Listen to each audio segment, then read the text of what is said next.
Billionaire Carter Reynolds is used to solving problems with money until he meets Jasmine Bennett, a housekeeper who returns his lost car without asking for a reward.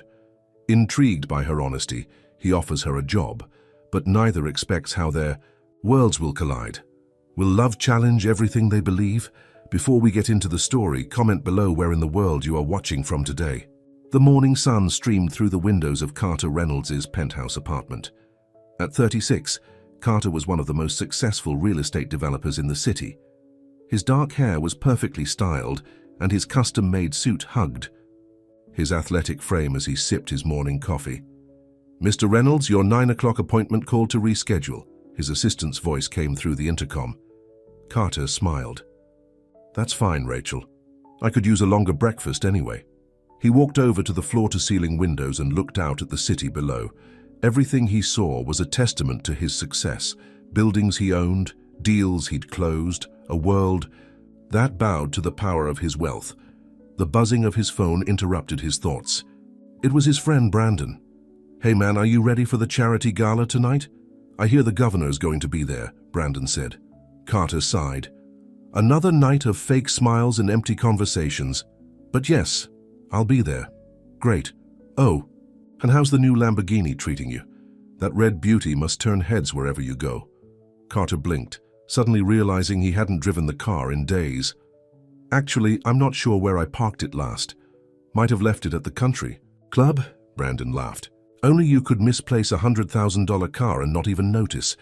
Most people would be filing police reports by now." "I've got the Ferrari anyway. I'll have my assistant track down the Lamborghini later," Carter said casually, as if discussing a misplaced pen rather than a luxury vehicle. After hanging up, Carter grabbed his keys and headed to the elevator. Another day, another deal to close. Across town, in a small apartment with peeling wallpaper, Jasmine Bennett rushed to get ready for her morning shift at the Grand Plaza Hotel. At 24, she was already carrying the weight of too many responsibilities. "Grandma, did you take your medicine?" Jasmine called out, quickly tying her dark curly hair into a neat bun for work. Her grandmother Eleanor sat at the kitchen table, her hands shaking slightly as she held her cup of tea. "Yes, dear. Don't worry about me." Jasmine knelt beside her grandmother's chair. "The doctor said we need to schedule that operation soon. I'm picking up extra shifts this week." Eleanor patted her granddaughter's hand. "But you work too hard, child. I've lived with this pain for years. I can manage a little longer." "No, Grandma, we're getting you that operation, I promise." Jasmine stood up, determination in her brown eyes. She grabbed her uniform and packed a quick lunch. "I'll be home by 6. Mrs. Rodriguez from next door will check on you at noon." Jasmine kissed her grandmother's forehead before hurrying out. The bus was crowded as usual. Jasmine held onto the handrail, lost in thought about how to come up with the $20,000 they needed for her grandmother's operation. Her medical insurance only covered part of it, and even with all her savings, she was nowhere close. The Grand Plaza Hotel loomed ahead as the bus approached, a gleaming tower of glass and luxury where she spent her days cleaning up after the wealthy. "Morning, Jasmine," said Marcus, the security guard, as she entered through the staff entrance. "Morning, Marcus. How's your son doing in college?" "Getting straight A's. That scholarship was a blessing." He smiled warmly. Jasmine nodded, happy for him but feeling a pang of envy. She'd had to abandon her own college dreams when her parents died 3 years ago, leaving her to care for her grandmother. In the staff locker room, she changed into her blue uniform with Grand Plaza Hotel embroidered on the pocket. "Did you hear? The hotel's hosting some big charity event tonight," said Lily, another housekeeper. "All these rich folks paying thousands just for dinner when that money could actually help people who need it." "That's how it goes," Jasmine replied, tying her apron. "We'll be the ones cleaning up their mess after they leave." Her supervisor, Mrs. Patel, appeared at the door. "Jasmine, you've got the executive suites today. Remember, extra attention to detail. Mr. Hoffman in 1210 is a VIP guest." "Yes, Mrs. Patel," Jasmine answered, grabbing her cleaning cart. As she worked through the morning, cleaning luxurious rooms with designer furniture and marble bathrooms, Jasmine couldn't help but think about the contrast with her own life. These guests spent on one night what could pay for her grandmother's entire operation. During her lunch break, she sat on a bench in the small park behind the hotel. The cool autumn air was a welcome relief from the stuffiness inside. As she unwrapped her sandwich, her phone rang. "Hello? Yes, this is Jasmine Bennett." Her heart sank as she listened to the caller. "I understand, but we've already made the minimum payments." "Yes, I know it's past due. Please, can you give me until the end of the month?" She hung up, fighting back tears. Another medical bill collector. The pressure was becoming unbearable. After finishing her shift at 5, Jasmine decided to take a shortcut home through the alleyways behind some upscale restaurants. That's when something caught her eye. A flash of red metal gleaming under a streetlight. Parked haphazardly in a secluded corner of the alley was a red Lamborghini. The driver's door was slightly ajar and the keys were still in the ignition. Who would leave something like this here? She wondered aloud, approaching cautiously. Looking around, she saw no one. The expensive car seemed completely out of place in this dingy alley. Jasmine peered inside and noticed a wallet on the passenger seat. She hesitated, then reached in and opened it. Inside was a driver's license belonging to Carter Reynolds, along with several credit cards and a thick wad of cash, at least $1,000. For a brief moment, a desperate thought crossed her mind. This car was worth a fortune. The cash alone could help with her grandmother's medical bills. No one would know. But as quickly as the thought came, she pushed it away. Her parents had raised her better than that. Jasmine pulled out her phone and searched for Carter Reynolds online. Immediately, dozens of results appeared. News articles about the real estate mogul, photos of him at social events, information about his companies. Using the contact information from his business website, she called the number listed. "Reynolds Enterprises, how may I direct your call?" a professional voice answered. Hello, my name is Jasmine Bennett.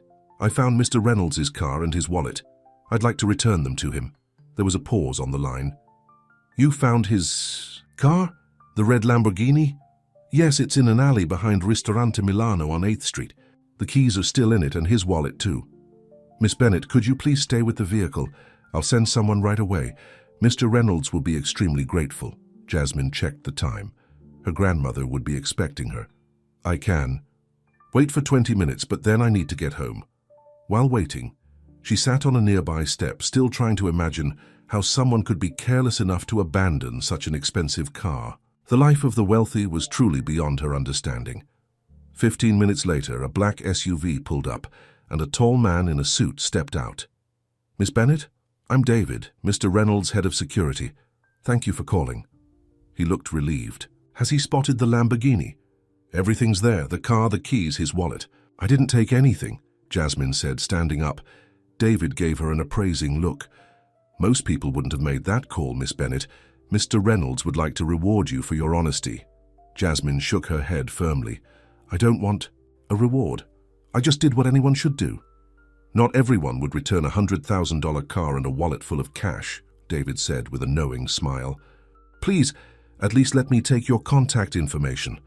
Mr. Reynolds will want to thank you personally." Reluctantly, Jasmine gave him her phone number, but not her address. "I really need to go now. My grandmother is waiting for me." As she walked away, David called after her, "Miss Bennett, people like you are rare these days, thank you." Later that evening, Carter Reynolds was at the charity gala, making small talk with the mayor when his phone buzzed. He excused himself to take the call. "Mr. Reynolds, we found your Lamborghini," David informed. "Him? Ah, good. Where was it?" "In an alley behind that Italian restaurant you like. Sir, you left the keys in the ignition and your wallet on the seat." Carter winced.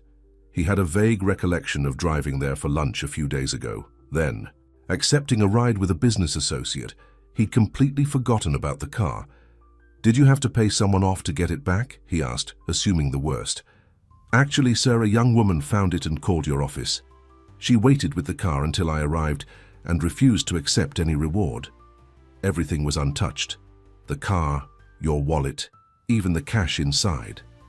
Carter was stunned into silence. In his world, everything and everyone had a price. "Sir, are you there?" "What's her name?" Carter finally asked.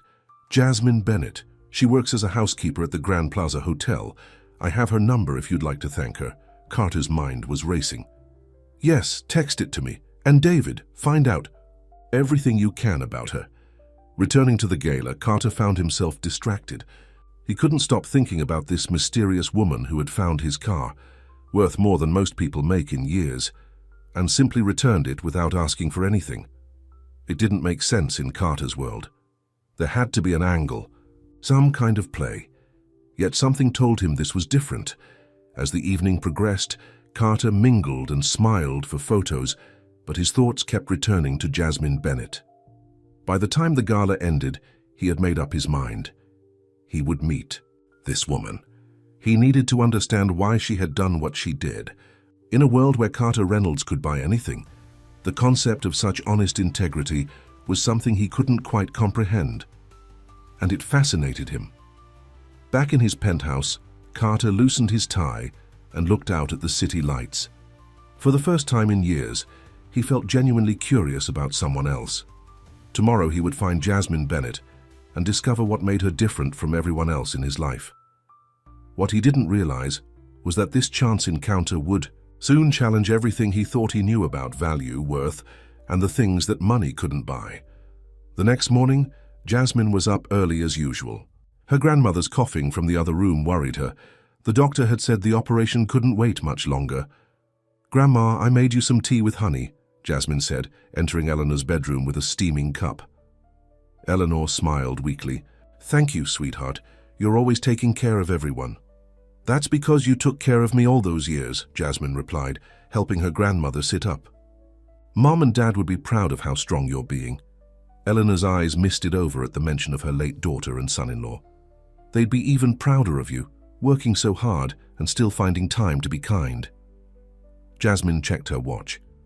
"I need to get going. My shift starts in an hour." She kissed her grandmother's forehead. "Mrs. Rodriguez will be here soon." On the bus ride to work, Jasmine couldn't stop thinking about the car she'd found yesterday. Who leaves a $100,000 vehicle like it was nothing?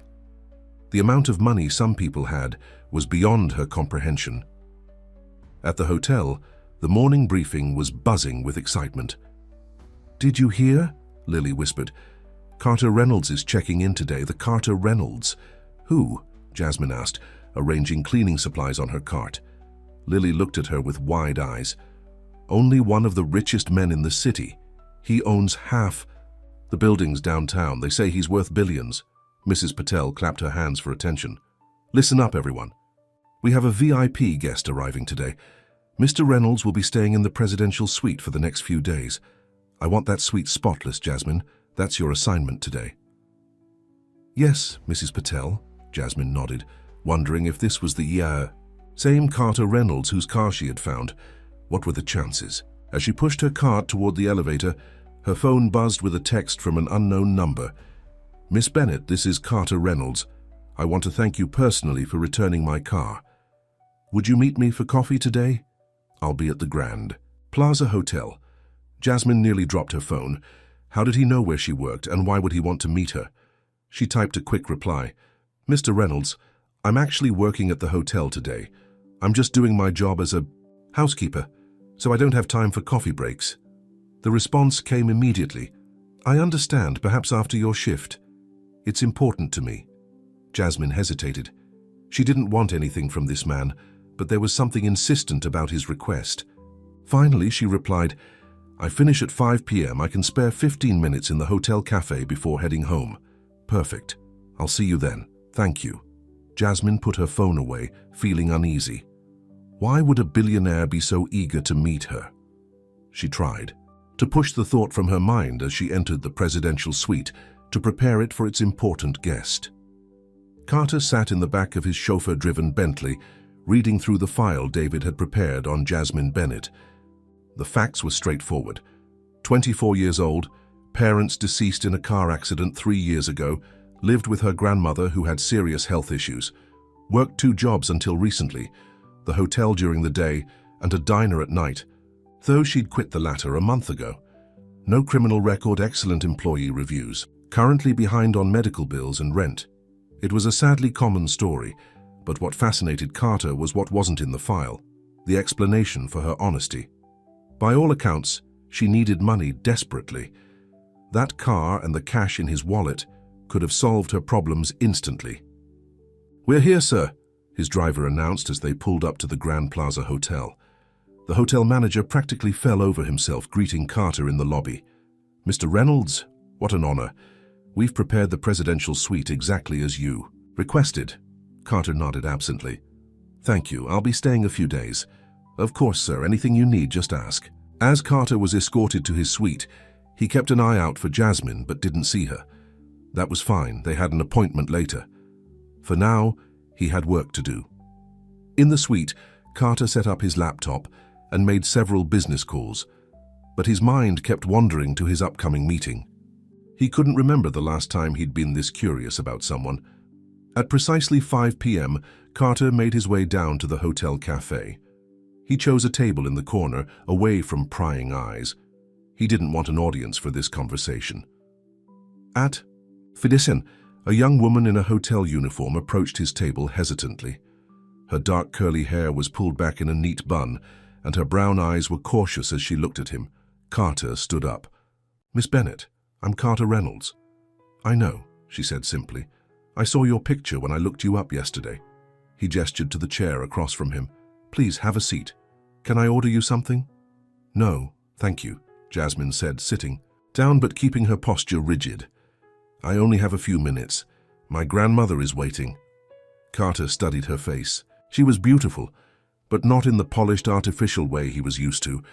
There was something genuine about her, a quality he rarely encountered. "I wanted to thank you personally for returning my car and wallet," he began. "Most people wouldn't have done that." Jasmine met his gaze directly. "Most people have decency, Mr. Reynolds. I didn't do anything special." "I disagree." Carter leaned forward. "That car is worth over $100,000. My wallet had nearly $2,000 in. Cash, you could have easily taken it all." She frowned. "Is that what you would have done in my position?" The question caught him off guard. Would he have? Carter had never wanted for money, never faced the kind of desperation he imagined someone in her situation might feel. "I don't know," he answered, honestly. "But I know the world I live in. People usually want something in return for good deeds." "Well, I don't," Jasmine said firmly. "I returned your things because it was the right thing to do, not because I expected a reward." Carter nodded slowly. "That's what fascinates me. You're behind on your rent, your grandmother needs an expensive operation, and yet when presented with a solution to those problems, you chose honesty instead." Jasmine's eyes widened. "How do you know about my grandmother? Have you been investigating me?" "I was curious," Carter admitted. "It's not every day someone returns a $100,000 car without asking for anything." "That's invasive and inappropriate." Jasmine stood up, anger flashing in her eyes. "My personal life is none of your business, Mr. Reynolds." "Please wait," Carter said, quickly. "You're right, and I apologize. It was out of line, but I'd like to help you." "I don't need your help," she replied coldly. "Everyone needs help sometimes," Carter persisted. "Let me cover your grandmother's medical expenses. Consider it a reward for your honesty." Jasmine's expression hardened. "So that's why you wanted to meet me, to ease your conscience with money." "Well, Mr. Reynolds, my grandmother's health isn't a charity case, and I'm not for sale." Carter was stunned by her reaction. No one in his experience had ever refused his money. "That's not what I meant," he tried to explain. "I just want to help." "The way you help is by throwing money at problems and then forgetting about them," Jasmine said. "Like you forgot about your car for days. Some of us can't afford to be so careless." With that, she turned and walked away, leaving Carter speechless. For the first time in years, Carter Reynolds felt like he'd completely misread a situation. He'd expected gratitude, maybe even a little awe, not this proud defiance. As he watched Jasmine disappear through the cafe doors, he realized she was the first person in a long time who had seen him as just a man, not a wealthy benefactor or a powerful connection. It was refreshing. Jasmine fumed as she changed out of her uniform in the staff locker room. How dare he investigate her? Learning about her grandmother's condition, her financial problems, it had felt like a violation. "Everything okay?" Lily asked, noticing her friend's agitation. "Fine," Jasmine replied curtly. stuffing her uniform into her bag. As she left the hotel, Jasmine tried to calm down. She knew she'd probably overreacted, but something about Carter Reynolds had gotten under her skin. The casual way he offered money, as if that solved everything, as if her integrity was something unusual that deserved a reward. On the bus ride home, Jasmine's anger gradually subsided, replaced by a nagging worry about her grandmother. The doctor had called that morning. They needed to schedule the operation soon, and that meant coming up with the money somehow. When she arrived home, she found Eleanor asleep in her chair, a half-finished crossword puzzle on her lap.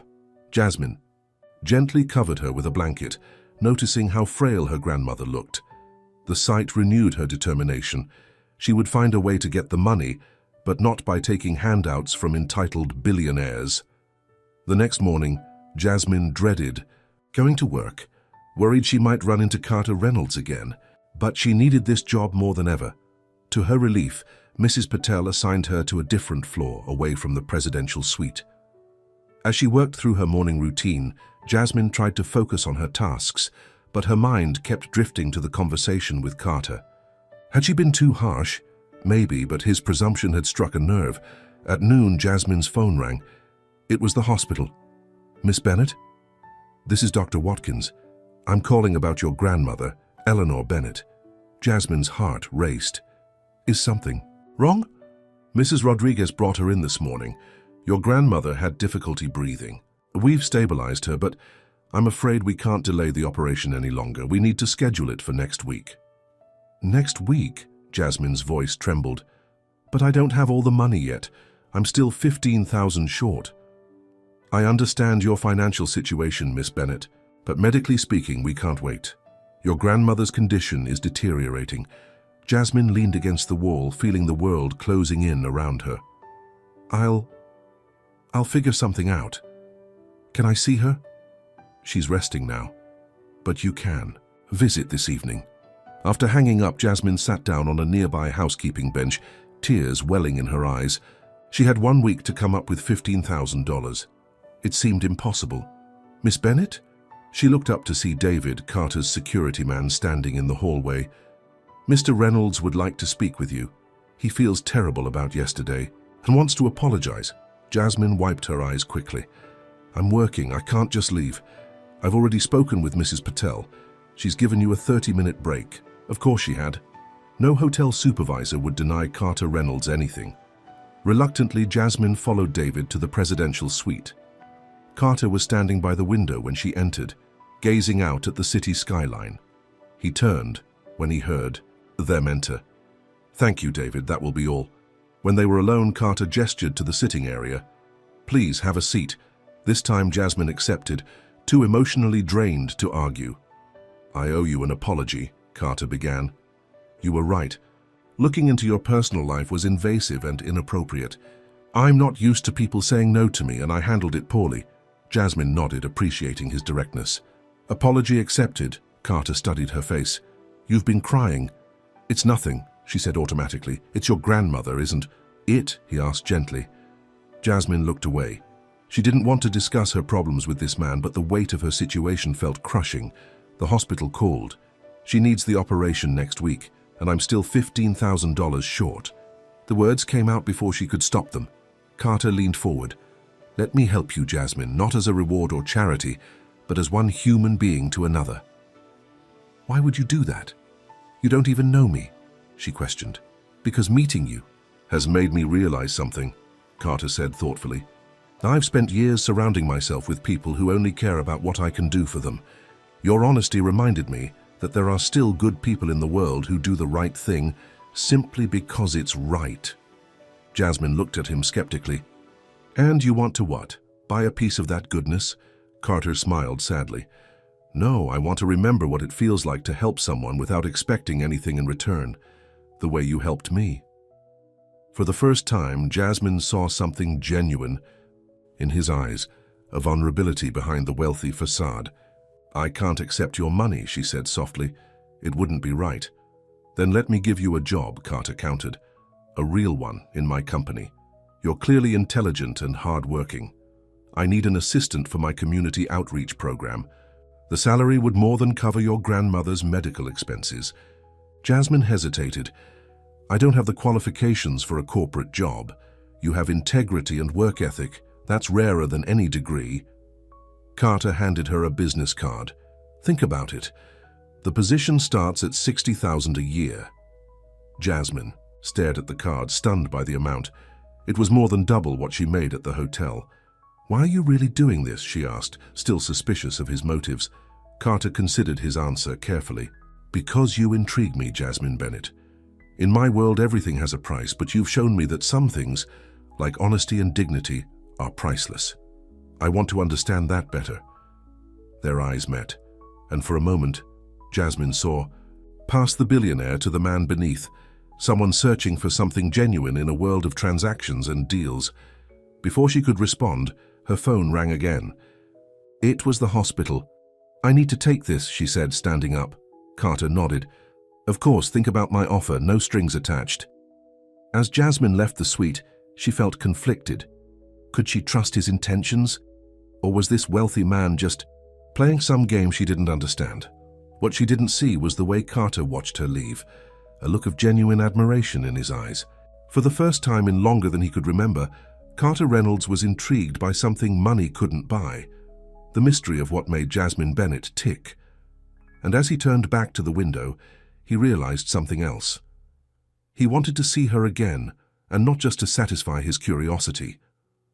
There was something about Jasmine that made him want to be a better man, the kind of man who deserved the trust of someone with her integrity.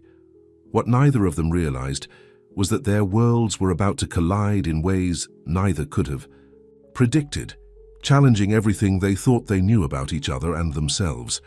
The hospital corridors were quiet as Jasmine made her way to her grandmother's room that evening. Her mind was still spinning from Carter's job offer. $60,000 a year would solve all their financial problems, but she couldn't help wondering if there was a catch. Eleanor was awake when Jasmine entered, looking pale against the white hospital sheets. There's my girl, Eleanor smiled weakly. You didn't have to rush over. Jasmine took her grandmother's hand. Of course I did. How are you feeling? Like an old woman who's seen better days, Eleanor chuckled, then winced in pain. The doctor says they want to do the operation next week. I know, he called me. Jasmine tried to keep her voice steady. Don't worry about anything. I'll figure out the money. Eleanor's eyes filled with concern. Jasmine, I don't want you getting into debt because of me. Maybe we should consider the option Dr. Watkins mentioned, the clinical trial. No, Jasmine said firmly. Those experimental treatments are too risky. We're getting you the standard procedure with the best surgeon. End of discussion. She didn't mention Carter's offer. Her grandmother would worry even more if she knew Jasmine was considering taking a job from a man she barely knew. After making sure Eleanor was comfortable, Jasmine stepped out to speak with the nurse. We need a deposit of $5,000 by Monday to schedule the surgery, the nurse explained. The remaining balance is due the day before the procedure. Jasmine nodded, mentally calculating. She had about $3,000 saved. Even if she took Carter's job, her first paycheck wouldn't come in time. Outside the hospital, Jasmine sat on a bench and finally allowed herself to cry. The weight of responsibility felt crushing. As she wiped her tears, she pulled out Carter's business card and stared at it. Maybe pride wasn't a luxury she could afford right now. In his hotel suite, Carter paced back and forth, waiting for David to return with information. Sir, I've got the details on Mrs. Bennett's medical situation, David said, entering the room. The hospital requires a deposit by Monday. The total cost of the operation is $20,000. Carter nodded. Make an anonymous donation to cover the full amount. Make sure it can't be traced back to me. Are you sure, sir? Miss Bennett seemed quite adamant about not accepting your money. That's why it has to be anonymous, Carter replied. She has too much pride to accept direct help, but her grandmother needs that operation. David hesitated. If she finds out, she won't, Carter interrupted. Just make it happen. After David left, Carter wondered why he cared so much about helping this woman. Was it guilt, fascination, or something deeper? He rarely involved himself in the lives of his employees, let alone strangers, yet something about Jasmine Bennett had gotten under his skin. her fierce independence, her unwavering morality in the face of hardship, qualities rarely seen in his world of wealth and privilege. His phone rang, displaying an unknown number. "Hello? Mr. Reynolds, this is Jasmine Bennett." Carter felt an unexpected flutter in his chest. "Jasmine, I'm glad you called. I've been thinking about your offer," she said, her voice hesitant.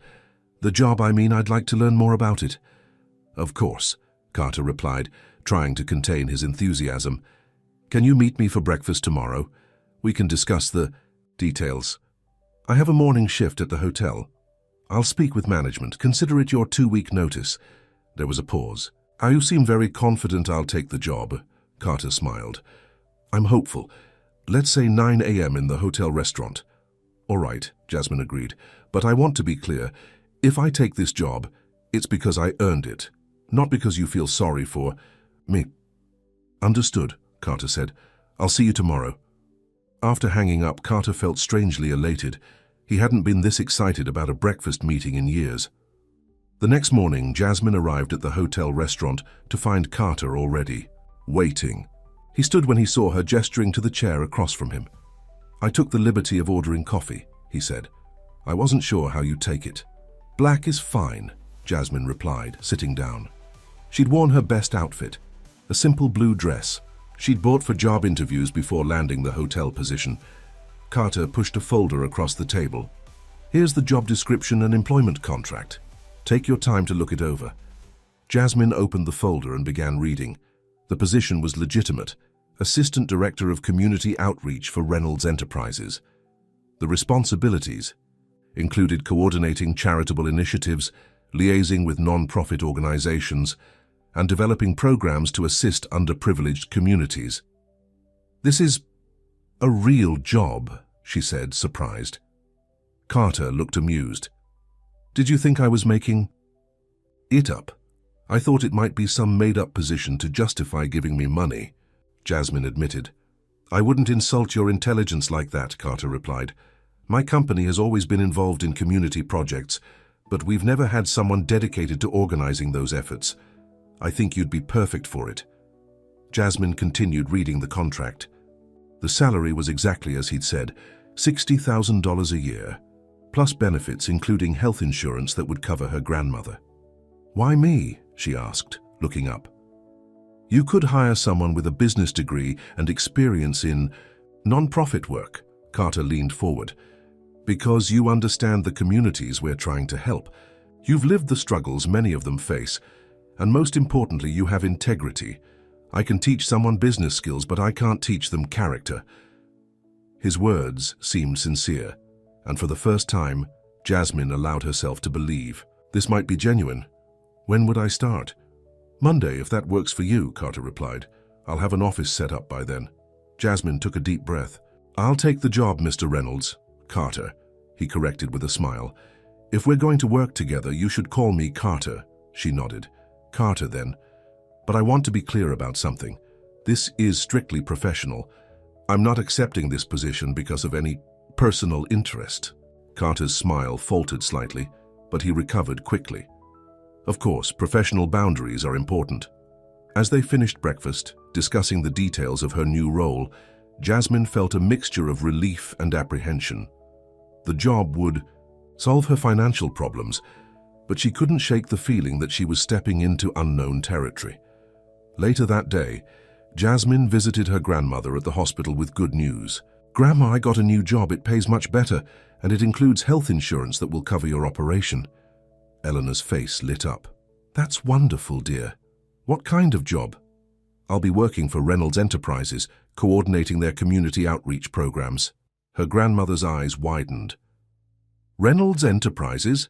As in Carter Reynolds? How did that happen?" Jasmine hesitated, not wanting to explain the whole story about the car. "It's a long story, but it's a real opportunity, Grandma. And it means we won't have to worry about money anymore." Eleanor studied her granddaughter's face. "There's something you're not telling me." "Does this have anything to do with that car you found?" Jasmine sighed. Her grandmother had always been perceptive. "Yes, it was his car. But that's not why he offered me the job. He says I have the right qualities for the position. And is he handsome, this Mr. Reynolds? Eleanor asked with a mischievous smile. Grandma, Jasmine protested, feeling her cheeks warm. It's not like that. This is strictly professional. If you say so, dear, Eleanor replied, not convinced. Just be careful. Rich men are used to getting what they want. I can handle myself, Jasmine assured her, though her grandmother's warning echoed her own concerns. The next morning, Dr. Watkins stopped by with surprising news. Mrs. Bennet, we've had an unexpected development. An anonymous donor has covered all the costs of your operation. We can schedule it for next Tuesday. Jasmine froze. An anonymous donor? Who would do that? Dr. Watkins shrugged. We don't know. The donation came through the hospital's charitable foundation, but it's specifically designated for your procedure. As the doctor left, Jasmine felt a surge of suspicion. It couldn't be a coincidence. Despite his promise of professional boundaries, Carter Reynolds had gone behind her back. She pulled out her phone and dialed his number, anger building with each ring. Jasmine, Carter answered, sounding pleased. How are you? Did you make an anonymous donation to cover my grandmother's operation? She demanded. There was a pause. Why would you think that? Don't play games with me, Carter. The hospital just told us an anonymous donor paid for everything. Was it you? Another pause, longer this time. Yes, he finally admitted. I wanted to help. After I specifically told you I didn't want your charity, Jasmine's voice shook with anger. You went behind my back. Your grandmother needs that operation, Jasmine. You were going to use your first paycheck to help pay for it anyway. I just sped up the process. That was my choice to make, she insisted. Not yours. You had no right to interfere in our lives like this. I was trying to help, Carter said, frustration evident in his voice. No, you were trying to control the situation, like you control everything else in your life with money. Jasmine took a deep breath.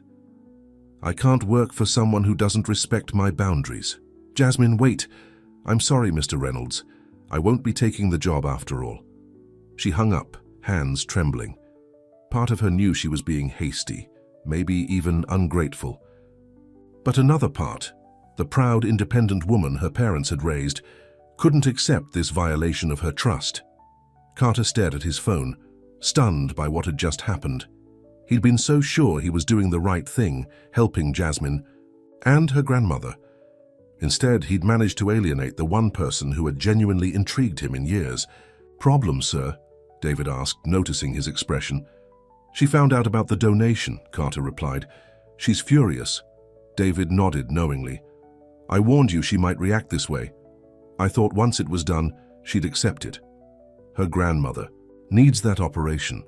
If I may, sir, David said carefully, not everyone sees money the way you do. For some people, pride and independence are worth more than any amount of cash. Carter ran a hand through his hair. So what do I do now? She's refusing the job. Give her time to cool down and maybe try something that doesn't involve your checkbook. Carter pondered this advice. He'd spent his entire adult life solving problems with money. It was efficient, effective, and usually appreciated. Jasmine Bennet was the first person he'd met who seemed immune to its appeal. That evening, Carter cancelled his dinner plans and sat on the balcony of his suite, watching the city lights come on. For the first time in a long time, he felt genuinely remorseful. He'd hurt someone he was coming to care about. After considerable thought, he picked up his phone and typed a message to Jasmine. I'm sorry. You were right. I overstepped and disrespected your boundaries. I won't ask you to forgive me, but please don't punish yourself by turning down a job you're perfect for. The position is still yours if you want it. He hit send, then added, P.S. I've arranged for the hospital to refund the anonymous donation. Your grandmother's operation is in your hands, as it should be. Jasmine was sitting by her grandmother's hospital bed when the messages came through. She read them twice, surprised by Carter's willingness to admit he was wrong. The second message stunned her even more. He was actually returning the money, respecting her decision even though it made things harder for her. Is everything all right, dear? Eleanor asked, noticing her expression. It's from Mr. Reynolds, Jasmine said, showing her the messages. Eleanor read them and nodded thoughtfully. That's not what I expected from a wealthy businessman. It takes character to admit when you're wrong. Jasmine had to agree. She'd assumed Carter was like other rich people she'd encountered, entitled and accustomed to buying whatever they wanted, but his willingness to back down and respect her decision showed a depth she hadn't anticipated. "What will you do about the job?" Eleanor asked. "I don't know," Jasmine admitted. "It's a great opportunity, but you're afraid of getting too close to him," her grandmother finished for her. Jasmine looked up, startled. "What do you mean?" Eleanor smiled knowingly. "I may be old, but I'm not blind. The way your voice changes when you talk about him, the way you blush, you're attracted to him." "That's ridiculous," Jasmine protested, but her heated cheeks betrayed her. "There's nothing wrong with it, dear. Just be careful with your heart, and don't let pride stand in the way of a good opportunity." Later that night, after returning home, Jasmine sat at her small kitchen table, calculating figures. Even with her savings, she was still $12,000 short for her grandmother's operation. She could take out a loan, but the interest rates would be crippling. Carter's job offer seemed like the perfect solution. But could she work closely with him and maintain professional boundaries when she was already feeling drawn to him in ways she didn't want to admit? After hours of deliberation, Jasmine made her decision. She texted Carter, "I accept your apology and the job offer, if it's still available. But we need to be clear about boundaries." His reply came instantly. "The job is yours and I promise to respect your boundaries. See you Monday at 9 a.m. Jasmine put down her phone, wondering if she was making the right decision. Only time would tell. Monday. Morning arrived with a mixture of anticipation and nervousness. Jasmine had spent the weekend researching Reynolds Enterprises and preparing for her new role. She'd also visited the bank to arrange a loan for her grandmother's operation, still determined to handle it on her own. The Reynolds Enterprises headquarters occupied a gleaming skyscraper downtown. Jasmine felt out of place as she walked through the marble lobby, her simple navy dress a stark contrast to the designer suits around her. At the reception desk, she gave her name. "Miss Bennett, welcome to Reynolds Enterprises." The receptionist smiled. "Mr. Reynolds is expecting you. Take the express elevator to the 40th floor."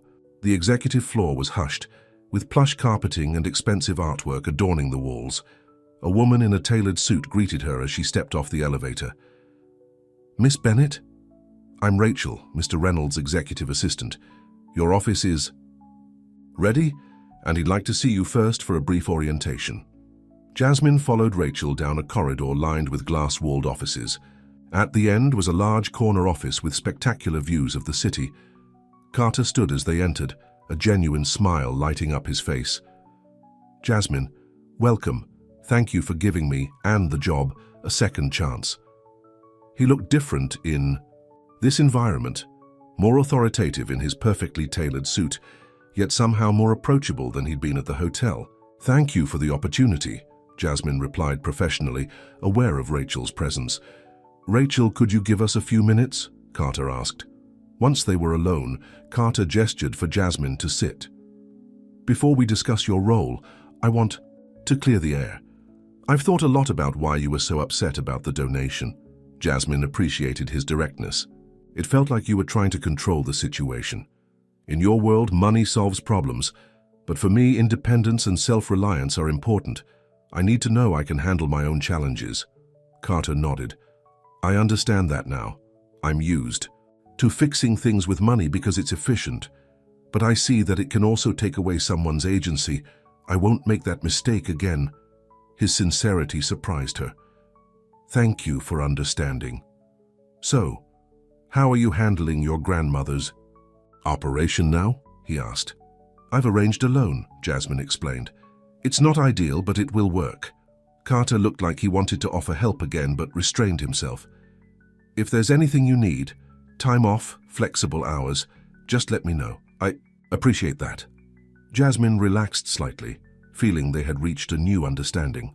Carter stood and motioned for her to follow. "Let me show you to your office. It's smaller than this one, but it has a nice view." As they walked, Carter explained more about her role. "We've never had a dedicated community outreach department before. You'll be building it from the ground up, which means you'll have a lot of creative freedom. I want you to start by assessing..." her current charitable initiatives and suggesting improvements. Jasmine's office was larger than she expected, with a wall of windows overlooking the city park. A sleek desk, comfortable chair, and modern computer awaited her. "Rachel will help. You get set up with email and access codes," Carter said. "I've scheduled a meeting with the Charitable Foundation team at 11 to introduce you." As he turned to leave, Jasmine called out, "Carter?" He paused at the door. "Thank you for this opportunity. I won't let you down." He smiled, a genuine warmth in his eyes. "I know you won't. That's why I hired you." Left alone in her new office, Jasmine took a deep breath. This was a fresh start, a chance to make a real difference. And despite her misgivings about working closely with Carter, she couldn't deny a flutter of excitement at the prospect. What she didn't yet realize was how quickly the lines between professional and personal would begin to blur, challenging both her principles and her heart in ways she never anticipated. And across the building, Carter Reynolds sat at his desk, unable to focus on the contracts before him. Instead, he found himself thinking about Jasmine's determined brown eyes and the way she stood up to him, something no one in his world ever did. It was both frustrating and refreshing, and it made him more intrigued than ever. For the first time in years, Carter had met someone who saw him as a person, not just a wealthy CEO, and he was beginning to realize just how much he wanted to be worthy of that perception, even if it meant changing the habits of a lifetime. The weeks that followed were a whirlwind for Jasmine. Her new role at Reynolds Enterprises consumed her days as she dove into learning about the company's charitable initiatives. To her surprise, the position was challenging and fulfilling, exactly what Carter had promised. Her grandmother's operation had been scheduled, and though the loan weighed heavily on Jasmine's mind, her new salary meant she could manage the payments while still affording a more comfortable life for both of them. "Miss Bennett, Mr. Reynolds would like to see you in his office," Rachel announced one afternoon about a month into Jasmine's new job. When Jasmine entered Carter's office, he was standing by the window, looking out at the city skyline. "You wanted to see me?" she asked. Carter turned, smiling when he saw her. "Yes, I've been reviewing your proposals for restructuring our community outreach. They're excellent."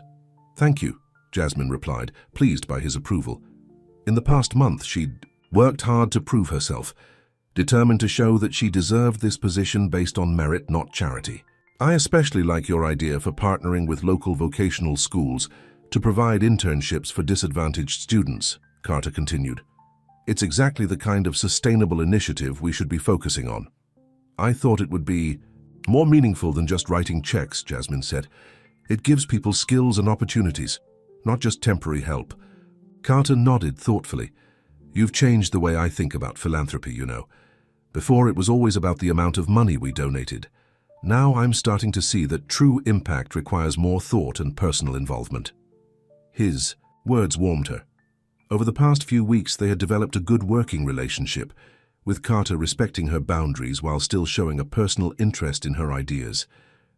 "I have a proposition for you," Carter said, gesturing for her to sit. "Next week, I'm hosting a fundraising gala for the city's education fund. I'd like you to attend and present your internship program to the other donors." Jasmine hesitated. "I've never been to anything like that before. I wouldn't know how to act or what to wear." "Just be yourself," Carter replied. "That's what makes you so effective, your authenticity. As for what to wear, consider it a business expense. Use the company card to buy whatever you need." "I couldn't do that," Jasmine protested. Carter sighed with a hint of amusement.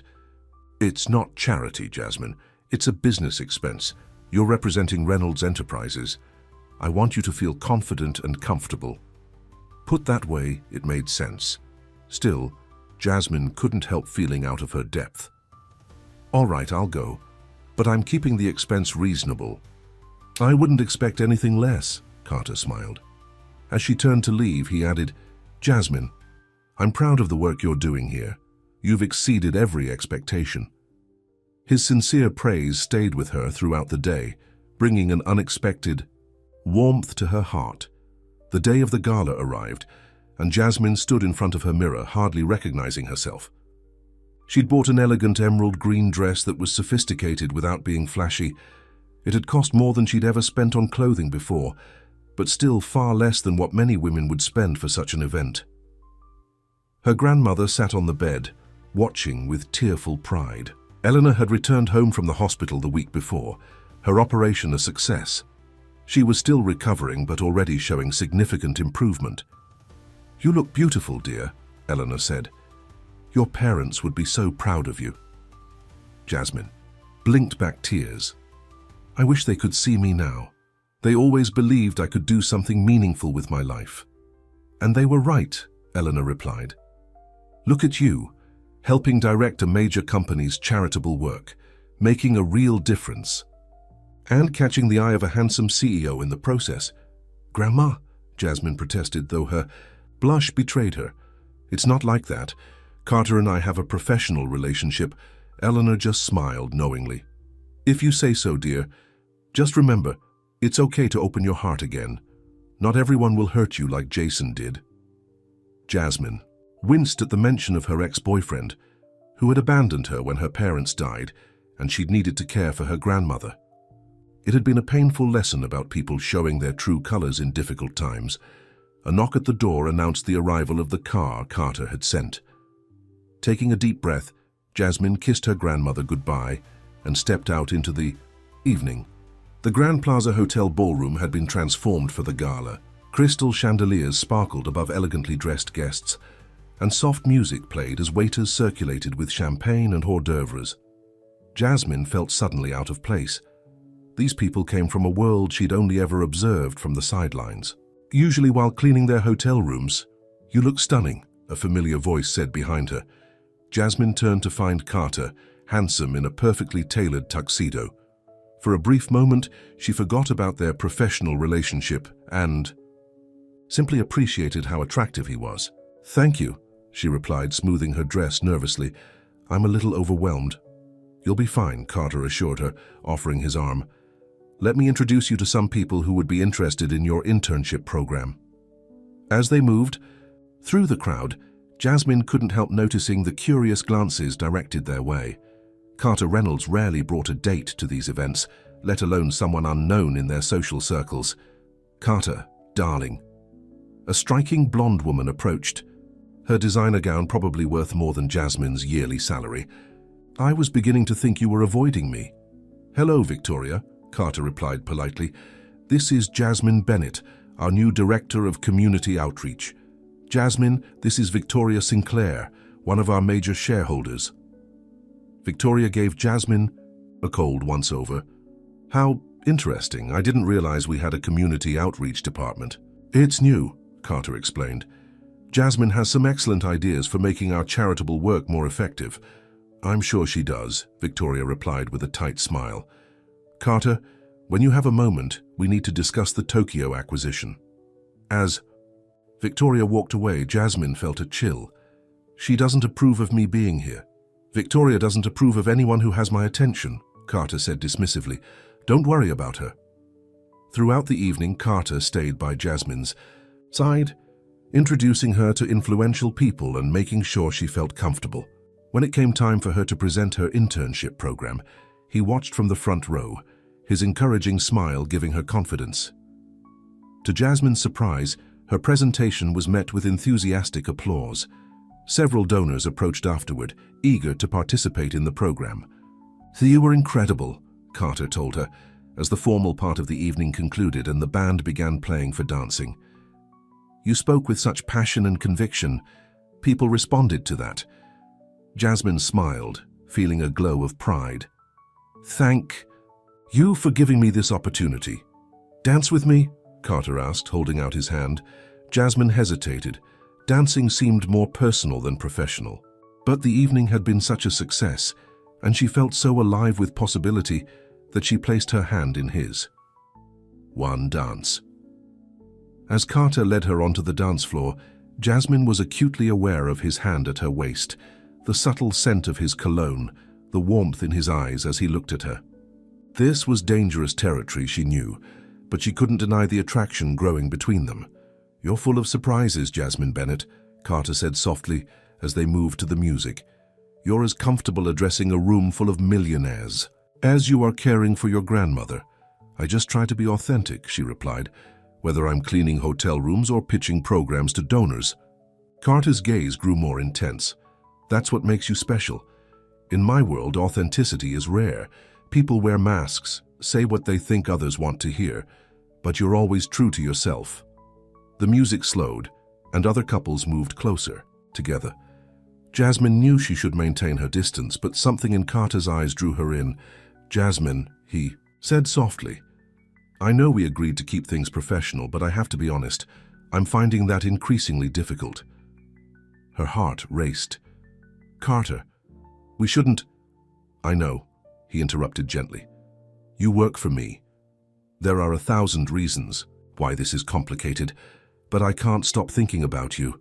Before Jasmine could respond, a commotion near the entrance caught their attention. A woman was arguing loudly with the security guards. "I need to see Jasmine Bennett right now." "The," woman demanded. Jasmine recognized the voice immediately. "That's Mrs. Rodriguez, my neighbor. Something must be wrong with Grandma." Carter immediately led her off the dance floor. As they approached, Mrs. Rodriguez looked relieved to see Jasmine. "Thank God. Your grandmother collapsed." "The ambulance took her to St. Luke's Hospital. I came as soon as I could find you." Jasmine felt the blood drain from her face. "I need to go to her." "My car's outside," Carter said without hesitation. "I'll take you." The drive to the hospital was a blur of fear and anxiety. Carter held her hand the entire way, his presence a steady comfort in the midst of her panic. At the hospital, they were directed to the emergency department, where a doctor was waiting. "Miss Bennett, I'm Dr. Chen. Your grandmother experienced complications from her surgery, internal bleeding that we didn't catch earlier. We've taken her back into surgery." "Is she going to be all right?" Jasmine asked, her voice breaking. "We're doing everything we can," Dr. Chen replied. "For the next few hours will be critical. You should prepare yourself for a long wait." As the doctor left, Jasmine sank into a chair, overwhelmed. "I should have been there, not at some fancy party." "Don't do that to yourself," Carter said, sitting beside her. "You couldn't have known this would happen." "She's all I have left," Jasmine whispered, tears filling her eyes. "I can't lose her too." Without a word, Carter put his arm around her shoulders, drawing her close. For once, Jasmine didn't resist the comfort he offered. She leaned against him, drawing strength from his steady presence. "I'm not going anywhere," he promised. "We'll wait together." Hours passed in the Stark Hospital waiting room. Carter sent his driver to bring Jasmine a change of clothes and called Rachel to reschedule his morning meetings. Despite her protests that he should go home, he refused to leave her side. As dawn broke, Dr. Chen finally returned, looking tired but satisfied. "The surgery was successful," he reported. "We were able to stop the bleeding. Your grandmother is stable and resting in recovery." Relief flooded through Jasmine. "Can I see her?" Briefly, the doctor nodded. "She's still sedated, but you can sit with her for a few minutes." In the recovery room, Eleanor looked small and frail among the machines and monitors. Jasmine took her grandmother's hand, tears flowing freely now. "I'm here, Grandma," she whispered. "You're going to be okay." When she returned to the waiting room, Carter was on the phone, speaking quietly but firmly. He hung up when he saw her. "How is she?" he asked, genuine concern in his eyes. "Stable," Jasmine replied. "The doctor says she'll need to stay in the hospital for at least a week, maybe longer." Carter nodded. "I've taken the liberty of arranging for the hospital's best nursing staff to attend to her, and I've cleared your schedule for the next 2 weeks so you can be with her." Jasmine was too exhausted and grateful to protest. "Thank you, Carter, for everything." He smiled gently. "That's what friends do. Now, let me take you home so you can rest. I'll bring you back this afternoon." "Friends?" Jasmine asked, remembering their interrupted conversation at the gala. Carter took her hand. "For now, the rest can wait until Eleanor is better." The following weeks established a new routine. Jasmine spent mornings at the hospital with her grandmother and afternoons at the office. Carter made sure her workload was manageable, often stopping by her office to check on her. Eleanor improved steadily, her natural resilience returning. During one visit, when Jasmine stepped out to take a call, Carter came by with flowers. "Mr. Reynolds," Eleanor greeted him with a knowing smile. "I was wondering when I'd finally meet the man my granddaughter talks about so much." Carter placed the flowers on the bedside table. "All good things, I hope." "Mostly," Eleanor replied with a twinkle in her eye. "Though she tries to pretend you're just her boss," Carter chuckled. "Your granddaughter is quite determined to keep things professional." "She's afraid," Eleanor said simply. "Afraid of depending on someone again, only to be disappointed. Her ex-boyfriend left her when things got difficult after her parents died." "I would never do that to her," Carter said with quiet intensity. Eleanor studied him. "I believe you wouldn't, but she needs to believe it too. Jasmine has spent her life taking care of others. She needs someone who will put her first for a change." When Jasmine returned, she found them chatting like old friends. The sight made her heart swell with unexpected emotion. A few days later, Eleanor was discharged from the hospital. To Jasmine's surprise, Carter had arranged for a home health nurse to assist with her recovery. "Before you object," he said when she started to protest, "this is a company benefit. All employees have access to home health care services for family members following major surgery." Jasmine checked the employee handbook that evening and discovered he was telling the truth. It wasn't special treatment, just a standard benefit she hadn't known about. With Eleanor receiving excellent care at home, Jasmine was able to return to work full-time. The internship program she had proposed was launching, and preparations kept her busy. One evening, as she was working late, Carter appeared in her doorway. "Dinner?" he suggested. "You've been here since 7 this morning." Jasmine looked up from her computer, realizing suddenly how hungry she was. "I should get home to Grandma. She called me earlier," Carter admitted. "Asked me to make sure you eat something. Said the nurse is staying overnight and you shouldn't use her as an excuse." Jasmine laughed. "She's getting sneakier by the day." They went to a small Italian restaurant a few blocks from the office. Away from work, in the intimate lighting of the restaurant, the professional boundaries they'd maintained began to blur. I've been meaning to ask you something," Carter said as they finished their meal. "Would you consider becoming the official director of the Reynolds Foundation? It would mean a substantial raise and more autonomy." Jasmine was stunned. "Are you serious? I've only been with the company for a few months. And in that time, you've transformed our approach to philanthropy," Carter replied. "The board is impressed with your results. This isn't personal, Jasmine. It's a business decision based on your performance." She considered his offer. "If I accept, would I still report directly to you?" Carter understood her concern. "You'd report to the Foundation's board, of which I am a member, but not directly to me." "You've thought this through," Jasmine observed. "I have," he admitted, "because there's something else I want to ask you, and I didn't want your answer influenced by concerns about our professional relationship." Jasmine's heart skipped a beat. "What's that?" "Would you have dinner with me again? Not as colleagues, but as a date." There it was, the question that had been hanging between them for weeks. Jasmine had felt their connection growing stronger, but had been hesitant to acknowledge it. "Carter, Before you answer," he interrupted gently, "I want you to know something. These past months, getting to know you, seeing your integrity and determination, they've changed me. You've made me a better person, a better leader. And I've never felt this way about anyone before." His sincerity was unmistakable. This wasn't the smooth-talking billionaire she'd first met, but a man being genuinely vulnerable. "I'd like that," she said finally. "A date." Carter's smile was worth every moment of her hesitation. "I promise you won't regret it." 3 months later, Jasmine stood on the balcony of Carter's penthouse, looking out at the city lights. Behind her, the sounds of laughter and conversation drifted from the dinner party inside, a celebration of the successful launch of the Reynolds Foundation's expanded programs. Eleanor, now fully recovered, was holding court among the guests, charming everyone with her stories. She had moved into a beautiful new apartment that Jasmine had purchased, not with Carter's money, but with her own substantially increased salary as foundation director. "Penny for your thoughts?" Carter asked, joining her on the balcony. Jasmine smiled up at him. I was just thinking about how much has changed in less than a year, from finding your car in an alley to this best car I ever lost, Carter said, wrapping his arms around her waist. Their relationship had blossomed over the past months, built on mutual respect and genuine affection. He never tried to overshadow her independence, but supported her in ways that honored her strength. "You know," Jasmine said thoughtfully, "when I first met you, I thought you were just another rich man who solved everything with money. I never imagined you'd be someone who would change my life and let me change yours.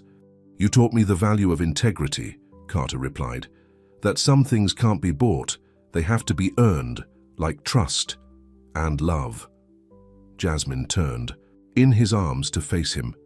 "I do love you, Carter Reynolds, even though you still try to spoil me and Grandma too much. Speaking of which," Carter reached into his pocket and pulled out a small velvet box. "I have something for you, and before you worry, it's not something I bought." Curious, Jasmine opened the box. Inside was a simple gold ring with a small diamond, nothing like the flashy jewelry she would have expected from someone of Carter's wealth. "It was my grandmother's," Carter explained. "She was the one person in my life who cared more about character than money. She would have loved you." Jasmine's eyes filled with tears as she realized what he was asking. "Jasmine Bennett, you walked into my life and showed me what true value looks like. You challenged me, changed me, and made me a better man. Will you marry me?" For once, Jasmine didn't hesitate or question his motives. She knew this man now, not just the wealthy CEO, but the person beneath who had proven his love in both grand gestures and quiet moments of support. "Yes," she answered, her heart full. "Yes, I will." As Carter slipped the ring onto her finger, Jasmine thought about the journey that had brought them here. From an abandoned car in an alley to this moment of promise and commitment.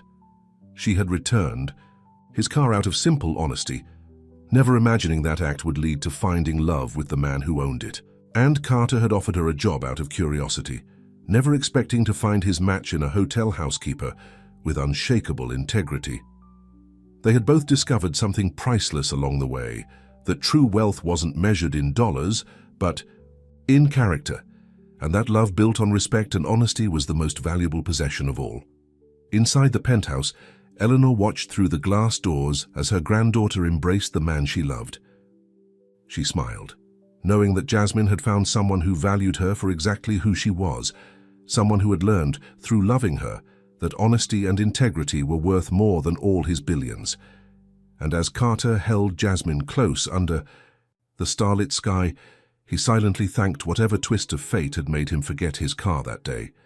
In losing something of so little consequence, he had found someone of immeasurable worth, and in her love discovered the one thing his money could never buy: the end.